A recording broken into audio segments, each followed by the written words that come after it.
dapat dipertahankan. Baradae bukan robot, ayah Brigadir Yosua ngotot minta dipecat.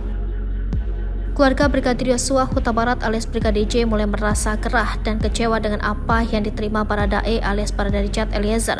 Terlebih lagi putusan bahwa Baradae tetap statusnya sebagai anggota Polri. Kekecewaan ini disampaikan Samuel Huta Barat, ayah dari Brigadir Yosua. Samuel menilai seharusnya Baradae dipecat dari keanggotaan Polri. Diketahui pada putusan Majelis Etik Polri, Baradae tidak dipecat dari anggota Polri demosi selama setahun. Mungkin banyak yang salah persepsi soal dukungan keluarga Brigadir Yosua ke Baradae. Samuel mengatakan memang pihak keluarga mendukung Baradae demi terungkapnya kasus pembunuhan Brigadir J.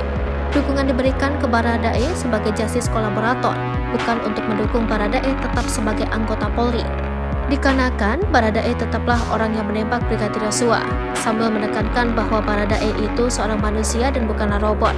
Meskipun diperintah, seharusnya Baradae tahu mana perintah yang baik dan tidak baik.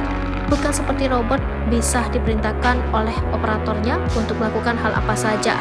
Pastinya dengan putusan Majelis Etik Polri, keluarga Brigadir Yosua merasa kecewa. Dikarenakan hal ini tentunya menjadi pembelajaran untuk polisi-polisi lainnya, terutama untuk menjalani perintah yang baik dan buruk. Soal vonis hukuman selama 18 bulan atau 1 tahun 6 bulan yang dijatuhkan oleh majelis hakim, hal tersebut tidak mengganggu keluarga Brigadir J.